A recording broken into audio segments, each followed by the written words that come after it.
السلام علیکم تمام دیکھنے والے اور سننے والوں کو، امید کرتے ہیں ناظرین و سامعین آپ سب خیر و عافیت سے ہوں گے اور ہماری ویڈیو سے لطف اندوز ہو رہے ہوں گے۔ ناظرین و سامعین، آج کی ہماری اس ویڈیو کا موضوع ہے ابلیس، جو جب زمین پر رہتا تھا تب حارث بن ابو الجان تھا،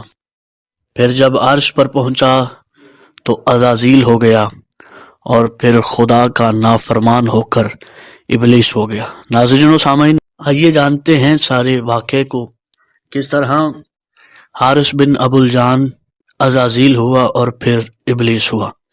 ناظرین و سامعین، چلتے ہیں اپنے موضوع کی طرف، جڑے رہیے گا آخر تک اس ویڈیو میں۔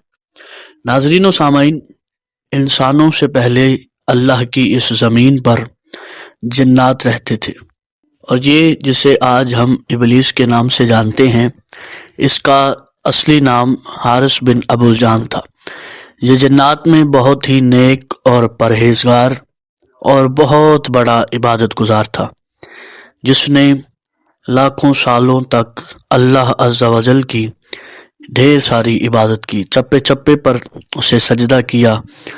رکوع کیے، قیام کیے، عبادت الہی میں مشغول رہا۔ ناظرین و سامعین، اس کو عبادت میں غوطہ زن دیکھ کر اور اس کی عبادت کی جو مشقیں، ڈھیروں سال سجدے کرنا، چپے چپے پر عبادت خدا کرنا، کریا کریا، نگر نگر، کوچا کوچا جا کر خداوند متعال کو سجدہ کرنا، اللہ عز و جل کو بہت ہی پسند آیا۔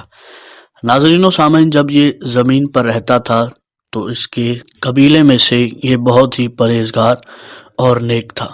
ناظرین و سامعین، اس کی عبادت کو دیکھ کر اسے عرش پر بلایا گیا اور یہ فرشتوں کے ساتھ رہنے لگا۔ ناظرین و سامعین، جب زمین کی زندگی کو چھوڑا اور یہ عرش پر اپنی زندگی گزارنے لگا، فرشتوں کے ساتھ رہتا، ہر وقت ان کے ساتھ مل کر عبادت کرتا۔ ناظرین و سامعین، اب حارث بن ابو الجان کا جو رہنے سہنے کا طریقہ تھا وہ مختلف ہوتا چلا گیا۔ زمین کی زندگی اور تھی، لیکن عرش کی زندگی فرشتوں کے ساتھ رہ رہ کر بدلتی گئی۔ ناظرین و سامعین، عبادت خدا تو وہ کرتا ہی تھا، ساتھ ساتھ جب انہیں عرش پر بلا کر فرشتوں کے ساتھ رہنے کا موقع ملا، فرشتوں کی قربت میں رہ رہ کر، ناظرین و سامعین، حارث بن ابو الجان میں کچھ خصوصیات فرشتوں کی بھی آ گئی۔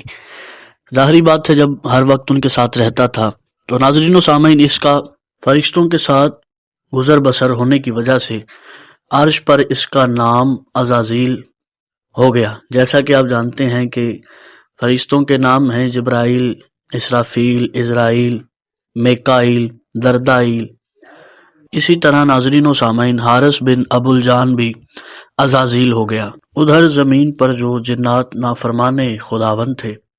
ان پر اللہ کا عذاب ہوا اور قیامت برپا ہوئی جب زمین پر، اور جنات کا خاتمہ ہوا تو اللہ عز و جل نے جب اپنا زمین پر خلیفہ بنانا چاہا، اب عزازیل خداوند متعال کے امر کو دیکھتا تھا۔ ناظرین و سامعین، جب اللہ عز و جل نے حضرت آدم علیہ السلام کا پتلا بنایا، ہوا، پانی، مٹی اور آگ، چار عناصر سے حضرت آدم علیہ السلام کی خمیر کو گوندا گیا۔ ناظرین و سامعین، جب حضرت آدم علیہ السلام کا مٹی سے پتلا بنایا گیا، اس نے حضرت آدم علیہ السلام کو دیکھا بغور، لیکن یہ نہیں جانتا تھا کہ اللہ عز و جل کیا ارادہ رکھتا ہے، وہ زمین پر اپنا خلیفہ بنانا چاہتا ہے۔ ناظرین و سامعین، جب اللہ عز و جل نے حکم ذاتی سنایا کہ میں زمین پر ایک خلیفہ بنانے لگا ہوں، جب میں اس میں اپنے امر میں سے روح پھونک دوں تو تم سب اسے جھک جانا، تعظیم میں سجدہ کرنا۔ پس ناظرین و سامعین، عرش پر بسنے والے ہر فرشتے نے حکم خداوند متعال کی اطاعت کرتے ہوئے جب حکم ربی ہوا کہ جھک جاؤ، سب فرشتے جھک گئے سوائے عزازیل کے۔ ناظرین و سامعین، اس نے حکم پروردگار کی نافرمانی کی اور کہا، پروردگار میں اسے سجدہ نہیں کروں گا۔ ناظرین و سامعین، جیسا کہ آپ جانتے ہیں کہ جب یہ فرمان پروردگار کا منکر ہوا تو اللہ عز و جل نے ابلیس کہہ کر اپنی بارگاہ سے نکال دیا، جبکہ اس نے خداوند متعال کی بارگاہ میں کہا کہ پروردگار میں تیری ایسی عبادت کروں گا کہ کائنات میں کسی نے نہیں کی ہوگی۔ اس پر خداوند متعال نے ارشاد فرمایا کہ عبادت ویسے کر جیسے میں چاہتا ہوں، ایسی عبادت نہیں مجھے چاہیے جیسے تو چاہتا ہے، عبادت ویسے ہے جیسے میں اللہ چاہتا ہوں۔ ناظرین و سامعین، جب اس